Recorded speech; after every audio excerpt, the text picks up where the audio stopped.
On the next episode of Married People's Business, How to write a business plan they will remember. we'll provide you with tips on getting started and writing a business plan that's essential for you to get financing and get started in your business. Stay tuned.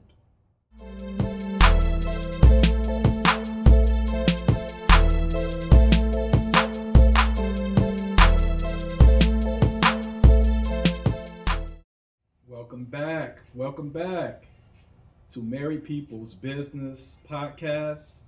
And I am one of your hosts, Michael Eugene Tolbert. I've been feeling so comfortable with the listeners, and you've been showing us so much love that I felt compelled to let you know my middle name. So what I'm going to do is introduce this podcast to you one more time. This podcast highlights successful married couples in business, their road to success, as well as other successful business partners and those that have collaborated to create a good or service that is special. We also help people in business and in life. We give them tips to help their businesses and their personal lives be successful.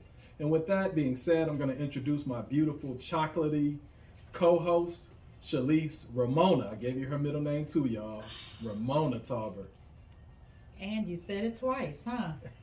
So nice of you. Thank you so much, Eugene. Welcome I back, really love. appreciate Welcome back, that. love. I missed you. You've been gone. I haven't seen you since like Wednesday because you've been out of town. You know, see, when you married a high-powered woman like this woman, sometimes she goes days missing. I don't get to see my wife, you know, because she's like out of town trying to run the world. So I haven't seen her since like Wednesday. So like this is my first time seeing her since Wednesday, y'all. So. Yes, it has. And she's been looking since very nice today. Wednesday. Looking Oh, very look nice at you today. getting some cool points in, some points for later on. I'm cooking dinner. It's gonna be all right. Go ahead, tell us what this episode is about. So this episode is very helpful in the startup of things. It's how to write a business plan to remember. Everything starts with the plan. So let's talk about how you get that business plan going. You got to create a business plan. I think that if you don't do one, you are setting yourself up for failure. And it's also a way to be accountable to reach your goal. You're writing it down. Yeah, I agree. And I think that a lot of times people have come to us and asked us how we started our business. And they really see kind of the aftermath of all the hard work and the creation of a business. But very rarely do people look behind the curtain and see just how those businesses get started. And I'm here to tell you that businesses just don't transform and just pop up like pop-up stores and that sort of things. No offense to pop-up stores because those are great.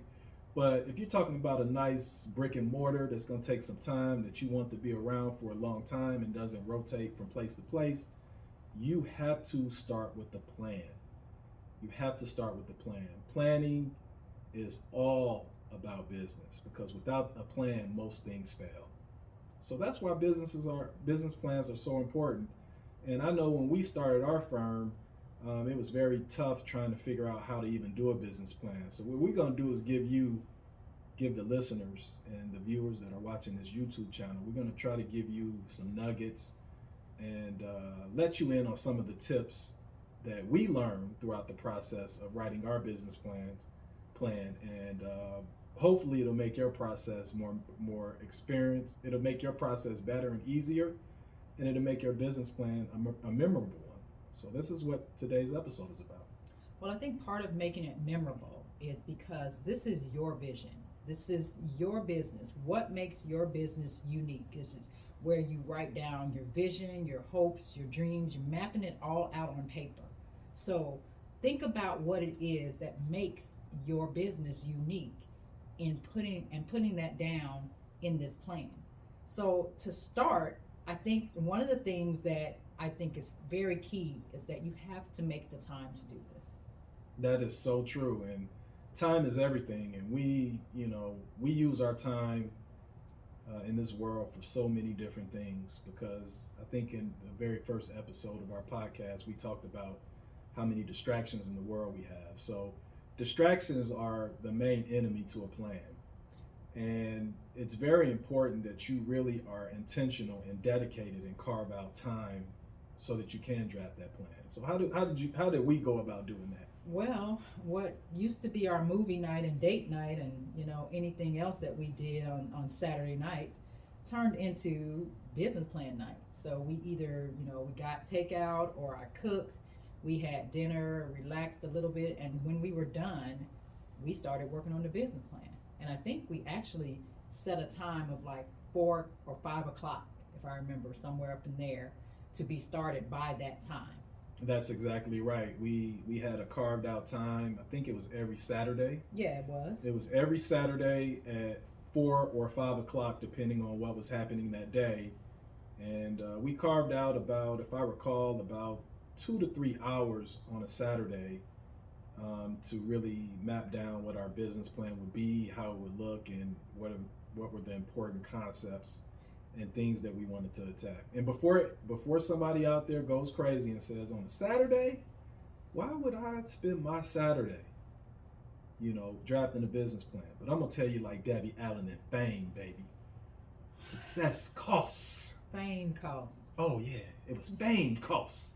And you're gonna start paying your dues. And right sweat. here is where you pay. Well, you can tell I didn't watch Fame. Y'all people get my point.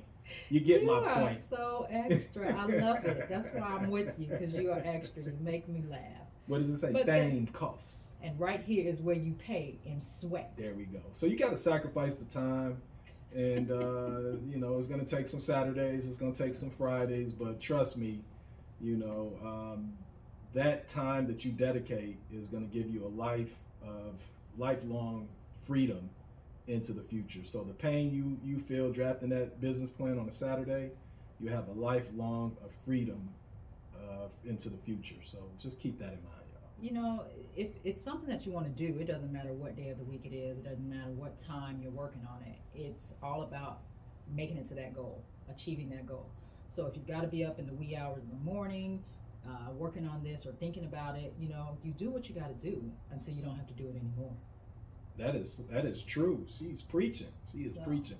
So let's jump right into it. Let's tell the people that are listening the key parts of a business plan and kind of what is the machine that makes up a business plan. So we're going to identify the key steps for you. And Shalise, what is the first part of a business plan that the folks should know about? Well, you initially have your executive summary. Your executive summary is a 1, maybe 2-page summary that includes the purpose or description of your product or service, an overview of your target market, description of your team or those involved with it, your partners, collaborators, a summary of your financials, and funding requirements if you have to raise money if that's part of your business. This is something that you can hand to an investor, a banker, whoever you're going to for financing. 2 pages that sums all of this entire plan up. That is true. And just for the listeners and the viewers, listeners can't see this, but the viewers can. We actually brought our business plan for the viewers that are following us on YouTube and subscribe to our YouTube channel, because we're giving y'all game, folks. We're giving you our business plan and exactly what we did in order to get financing from a bank. And the executive summary is just what it is. It's a summary of the folks that are going to be running the place. And, this episode is how to essentially make your business plans one to remember and how to make it memorable. So don't be basic. Don't be basic. Just, if you're a married couple or you're a family-owned business, or if you're 2 best friends that have been knowing each other forever, that is the time for you to put that in your executive summary. Because let me tell you something. Banks get probably 1 million business plans a year. They're just like record producers. They're like Suge Knight and all these record promoters that get mixtapes and demos, and I used to be an aspiring rapper. So I know how the process goes. I would give people my demo tape, and they say they're going to listen to it, and they never listen to it. Please listen to my demo. Please listen to my EPMD. That's why I love you. She hit him with the EPMD reference. Please listen to my demo. That's right. I love it. But your business plan is like your demo. So you want people to listen to it. And the only way to make people listen to it is you got to make something, put something in it that gives it pizzazz. Oh, I just thought of something. Yeah, How we can describe your executive summary, because this is the short thing. It's like your elevator pitch. That's right. The elevator pitch is like 60 seconds, if that, to talk about what your business is. The executive summary is your written elevator pitch. And just for those who are watching this and listening, this will be Roman numeral 1.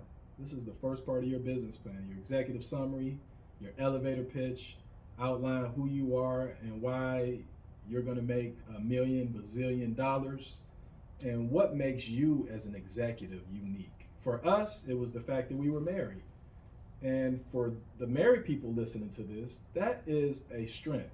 There are some businesses out there that will not even, franchises, for example, certain franchises that will not even allow you to get a franchise unless you're married. Right. And you might ask, well, why is that? Well, that's because in marriage is stability, and in stability there's marriage. So allow your marriage to be a strength for you and not a weakness. Don't be ashamed to put in your business plan how long you've been married, how many kids you have, and also if you coach a little league team, something that's going to allow you to stick out and make you unique to a banker. But remember, this is also a short summary, because you want this in one page, maybe, like I said before, maybe 2, but this is what's coming across their desk to get their attention, to get them to look at your more in-depth business plan. Okay, we're on to the next topic. The next category of our business plan is what? Mission statement. Mission statement. What is your mission? What do you stand for? Who are you? And again, this is about making your business plan memorable and making it one to remember. So how do you make your mission statement one to remember, Shalise? Well, I think first of all, your mission statement, to me, it's very personal in the sense of what your business stands for. We are a Christian-based, faith-based firm. So our mission statement talks about God. It talks about what we believe in. So make sure that your mission statement talks about what you believe in and how that goes into your business. That is so true. Like, our mission statement is to honor God by rendering compassionate litigation to businesses, organizations, and individuals. So I remember when we did our mission statement, there were people that were trying to tell us that we should not put our faith out in the forefront in our mission statement and incorporate it into our business. And we said, absolutely not. That is who we are, and that's what separates us from the pack. And that's what you should do. You should find that thing that makes you different and that is deep seated in your heart, that's going to allow somebody that's reading your mission statement to say, I want to take a risk and a gamble on them and provide funding for their business or assist them in helping their vision or their mission be a success. So then what's the next step? The next step is your vision statement. So how is that different from your mission statement? Your mission statement is pretty much who you are. Your vision statement is who you will become. Absolutely. 2 different things, and that is where you show the bankers or the financiers or whoever is listening to you or reading your business proposal, you're telling them how you're going to take over the world, essentially. And this is one of my favorite parts of the business plan, because I think that too many times, particularly when you are in a marriage or you're in a partnership, we don't have big enough dreams for our marriages, for our life, and for our businesses. God says that we can have anything that we pray for. If He hears us and we pray for it, it will be done. And I truly believe that. So I dream big. I have a vision board. I got jet planes. I got private airplanes. Yes, I got he has the giraffes. vision board. Yes, I do. I have a vision board, y'all. I got got jet planes. I got giraffes that I'm gonna ride one day. I got a picture with Oprah because I'm gonna be on Oprah's couch one day. She's gonna interview me and she's gonna say, "How do you keep your wife in check?" And I'm gonna say, "Oprah, I don't know, but I do it." Oprah's not gonna ask you that. Oprah? She's not going to ask you how you keep your wife in check. Oprah is going to ask me that. Watch, okay, go ahead. That's not That's part your of the vision business here. That's your vision statement, y'all. That's your personal vision. So then after your vision statement, your next section should be talking about an overview of your business. That's your next Roman numeral. Right. This is where you're talking about, what your business is, what your business does.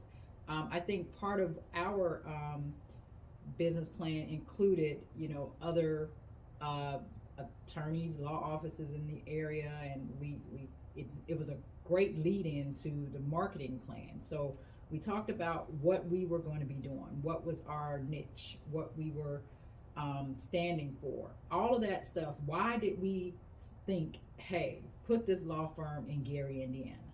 That was all part of the overview of the business and how we saw this business flourishing. So it kind of flows, as you see, we're going from the mission statement to the vision statement to the overview. And then I don't know if you want to add anything else before we get to the next part, Michael. No, I think you hit the nail on the head. And part of what made our business plan memorable was the fact that we were, operating in an area where most people didn't necessarily go, and that kind of dovetails into our next area, which is our marketing plan. Absolutely. It's your next area of your business plan. So the marketing plan, this was something that people were very surprised that we did a business plan for a law firm, number one. But secondly, people were looking at our marketing plan, that section of the business plan, like, wow, you really went in depth. We had a pie chart that talked about the areas of practice and the number of attorneys in Lake and Porter counties. Those were our two main geographic areas that were competitors in the sense of what was here, what was needed, what we were doing that was different. That's right. So what goes into this section of your business plan, your marketing plan? You should have a section for the analysis of your competition. So this requires research. No one said this was going to be easy. It can be easy if you approach it with fun, because the business plan can be fun if you really take the time and think about it. It was really cool finding out all the different aspects of the profession and the industry that we were dealing in. And an analysis of the competition is extremely important because you need to know who's out there and who's doing the same thing that you do. And again, how do you make your business plan different? You have to first analyze your competition and analyze the folks that are doing what you do and figure out what space that you're going to operate in is going to be different. For us, it was the fact that we were servicing a area that we felt was underserved with law firms, because the area where our business is located, there are not a lot of law firms, so they were a law firm desert. So we felt that there was a niche there in the location placement, and that's what made us different. And then also in that section, not only do you have the analysis of your competition, but you also should include your operating procedures. Things like where your office or your business is going to be located, the systems that you'll be using, technology, things of that nature. I know it seems early to map that type of stuff out, but the earlier you think about it, the better chance you have of getting someone pulled in and invested in your plan. You don't want to leave open spots. If you think about, okay, this is the technology that's used in this industry, how can we get what we need, the software, or whatever it is that's required for the industry. Look into that. Like Michael said, there is some research that goes into this, but as you want to be the best and the most successful business, you will do that research. Yeah, where the massage chair is located in the office, Shalise made me take that out of our business plan, but that's okay. We'll get it in the next building we build. We'll have a masseuse, personal masseuse there to work out the kinks in my neck. Okay. Next area of your business plan is what? It's staffing and personnel. You got to have the people that are going to actually help you operate the business. You want to talk about that, Shalise? Sure. So we're not talking about necessarily naming individuals, but what positions do you need in your business to operate your business? So for instance, a restaurant, well, you need a chef, you need some servers, you need a hostess. You need, people to clean, bus boys, bus girls. I'm not sure. I hope I'm being politically correct because I was bougie. I didn't apply for any jobs in any restaurants when I was a teenager. Lord have mercy. I was trying to get discounts at the retail stores. So Lord have mercy. So you didn't work at my first job was McDonald's. No, my first and only job outside of the law was at Kmart for years. And remember I worked at Kmart in law school. I do remember that. And college. Yeah. I do remember that. Layaway department, right? I loved layaway. You used to look good in them Kmart pants. They didn't give us pants. See, you just making up uniform. stuff now. Whatever the uniform we had vests. The vest. The way that vest used to you know what, stop. Hug. So next. They used to hug you. Stop you it. used to look thick in that Kmart uniform. You know what? Right. We didn't We're gonna keep going. I haven't seen my either. wife since Wednesday, so that's why that's why I'm a little frisky. Apparently frisky. Very frisky. I'm like, was I really gone that long? Okay, so well, how do you make this section memorable? Well, the staffing and the personnel.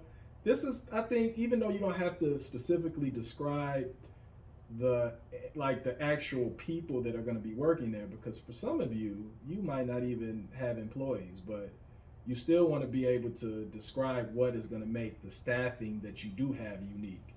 So, like Shalise said, if there's a restaurant, if you plan on trying to have a chef that is world renowned, or plan on trying to land a person that is a world-renowned chef. That is kind of where that staffing, where that description would go in your staffing and personnel. Because when a bank looks at that and they say, wow, this person is opening a restaurant and they're going to have a 5-star chef, that is going to make your business plan memorable, because you're eyeing staffing and personnel that is second to none.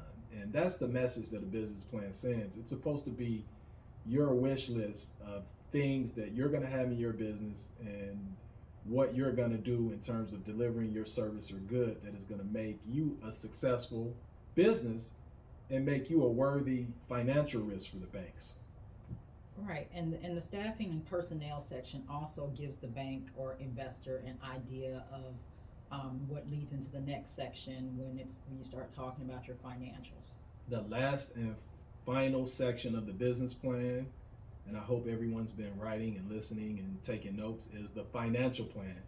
This is the most important, in my opinion, the most important part of the business plan. And tell us why, Shalise. Well, I think first of all, it allows you to sit down and take a realistic or create a realistic analysis of the cost of your business. You start out with a financial overview. I think it's wise to try to do a projection of maybe up to 4 years with this.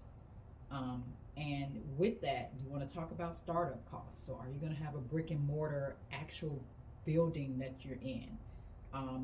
As we were just talking about staffing and personnel, what do those salaries and wages look like?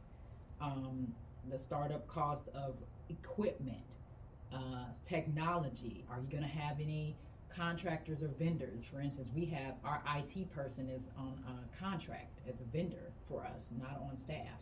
So those are the kinds of things that go into your startup costs as well. And startup costs sometimes may be the one-time cost included in that, not necessarily always just your operating cost. This is the part of your business plan where you can really win over bankers, because I think for us, Shalise and I were very, I would say, very detailed in our financial projections and analysis. So we knew how much it was going to cost for us to start our business down to the penny. And I think also we were very conservative too, though. We were, because I'm cheap. Well, I was being nice when I said conservative. Yeah, that was sweet of you, but I was cheap. I'm cheap, and I like to keep overhead low. Frugal. But we were conservative in the sense of we were trying to make every dollar count and letting the banks know that here we've accounted for every dollar. So that even included our own salaries. It included the salaries of we initially had 2 staff members. It included the rent for the lease that we had. It included the build out that we had to do on our space. So all of that, it's not something that took us an hour to do. The financial section probably took us the longest time to complete. Yeah, and that's where you should probably spend most of your time. So you got startup costs, you got operating costs. What is it going to take to operate your business on a month-to-month basis? We had that down all the way to the penny. what is your overhead, your salaries for your employees, like, all the way, things all the way down to like the water cooler. If you have, like, we have a water cooler, we have supplies, we have, routine IT maintenance. All of that has to be put on a spreadsheet. And the bankers are really, really impressed when you can really show them that you are a good steward of your money, and you can identify each and every cost, not only at the startup level, but on a day-to-day operating cost level. Which leads us to our next topic in the actual financial plan, which is the projected revenue. This is all under the financial plan, so projected revenue is the next subtopic under that area. So under your financial planning section, you've got your projected revenues, which includes your balance sheet, your break-even analysis, 12-month profit and loss projections, and at least a 3 to 4 year operating budget. Now, this might all seem overwhelming if you're not a numbers person. I have a business degree, almost went into accounting if I hadn't been a lawyer, but no offense to accountants, but I couldn't do that. So I'll leave that to you all. But it was familiar to me. So using different research and programs allowed us to complete this section in a very basic but yet detailed manner. And I gotta tell a quick story. I realized that I was gonna marry this woman when I saw her helping her cousins with their math homework. I was like, she's smart as hell. I gotta marry her because I can count, but she can count. My gosh. There's a difference. I cannot believe that, but it's so funny that you bring that up because my auntie had that. She bought an extra copy of their textbook so I can have it to help them with their homework over the phone. Yeah. But don't let that scare you. You don't have to be a mathematician to be able to put this part of your plan together. You just have to have a little bit of research and a little bit of gumption in terms of identifying what is going to take to actually open your respective business. So if you have a restaurant, I'm assuming you have napkins, you're going to have waitresses and waiters, you're going to have a cashier, you're going to have all these different aspects. Whatever it is going to make your business run that Saturday night at 4 o'clock or whatever day you decide to do your planning, that is the time for you to identify those things so you will know exactly what you need to make your business go. And the one other thing that I want to bring up in that section is the break-even analysis, because that's personal. That is basically the time period where you show that your business begins to cash flow. So there's a point in every business where you break even, and after that break even point, you start to make money. So our break even point was 60 days. It was 2 months, I remember, because we said for about 2 months, we probably would not have any cash coming into the firm because work was being done, bills were sent out, but the money hadn't come in yet.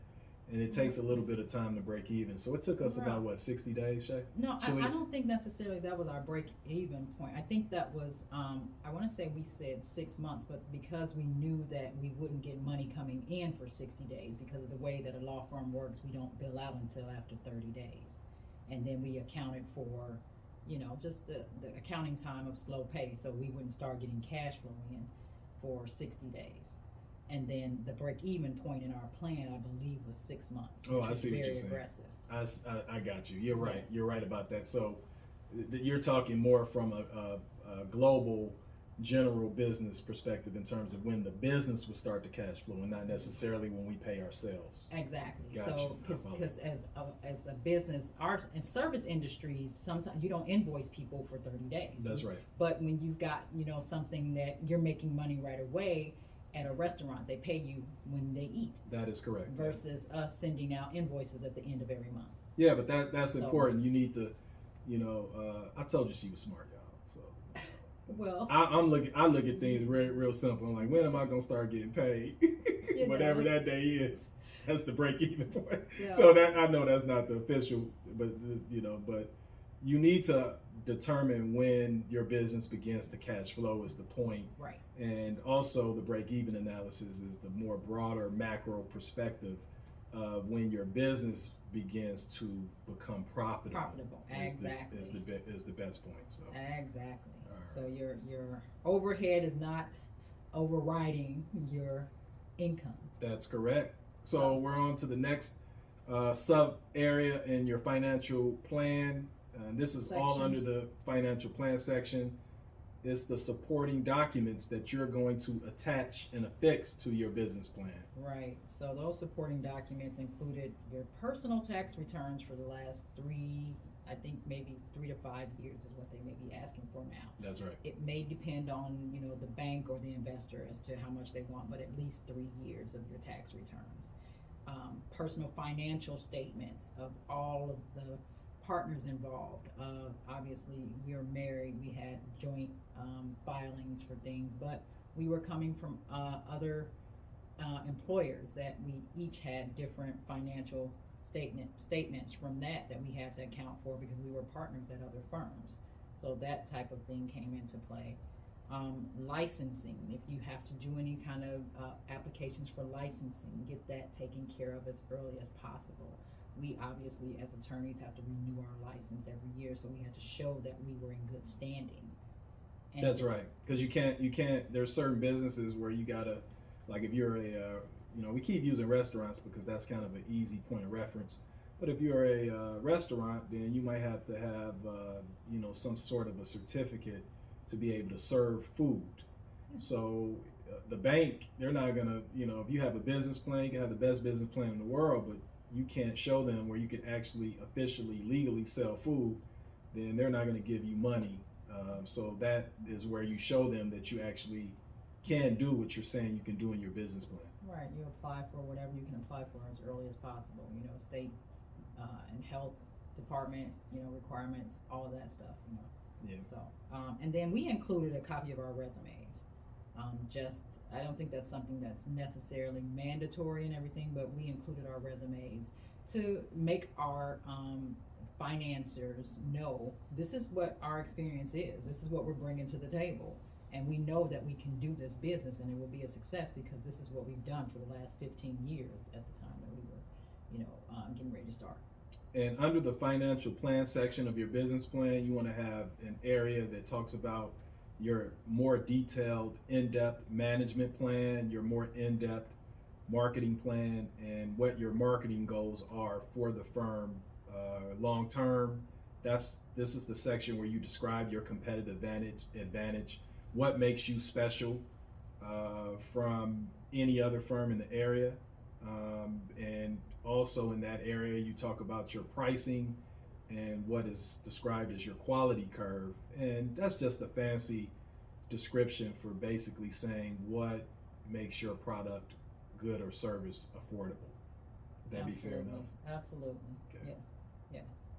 Well, that's it. From A to Z, how to make your business plan, how to write a memorable business plan, and make a business plan for folks to remember.